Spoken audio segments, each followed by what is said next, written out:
Así que aquí es donde comes todos los días, Alain? Sí. Kaixo Rocío eta Alain, ongi etorriak jesuitak indautxura. Naroa naiz, jantokiko kudeatzailea. Alain, esaiguzu, non eserin nahi duzu jateko? En esa mesa.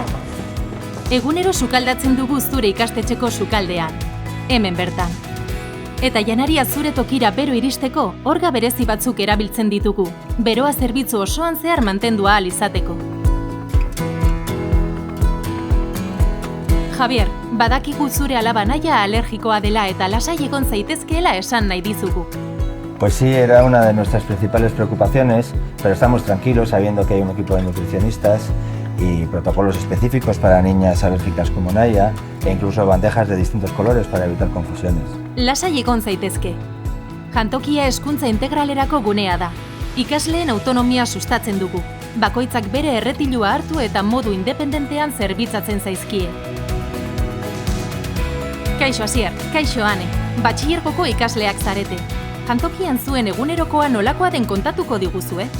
Bai, gu gure jangela propio daukagu mahai desberdinekin. Guri asko gustatzen zaigu maila altu hauetan jatea. Salto horretik identifikatzen gara eta gero gure erretiluak hartzen ditugu. Oso ondo dago, daukagu buffet gune bat non hartu dezakegu nahi dugun janaria, baita zerbitzatzen dizkiguten bigarren platerrak ere. Bai, jangela asko gustatzen zait. Nire ere bai. Gure gizartearekin konprometitzen gara batxillergoko ikasleekin batera partekatutako proiektu batean. Zerbitzatzen ez den janaria gehien behar dutenen artean banatzeko ontziratzen dugu. Zein da zure platerrik gogokoena, Alain? Las lentejas. El otro día además me dijo que repitió plato. Hala da, denetik probatzen irakatsi behar zaie. Lekaleak, barazkiak, arraina. Errazioak adinaren araberakoak dira, eta errepikatu nahi duenak badu horretarako aukera. Ona dako ez da? Prueba uno aita. Venga, va. Bertako produktuen aldeko apustua egiten dugu kalitate estandar altuarekin. Gure menuetan lehentasuna ematen diogu sasoiko produktuen kontsumoari, bai eta kilometro zeroren kontsumoari.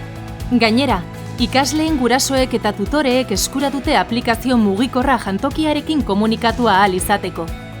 Badakigu jangela ez dela jateko leku bat bakarrik. Askoz gehiago da. Hezkuntza integraleko espazio bat da. Ikasteko, hazteko eta esperientziak partekatzeko. Egunero zurekin.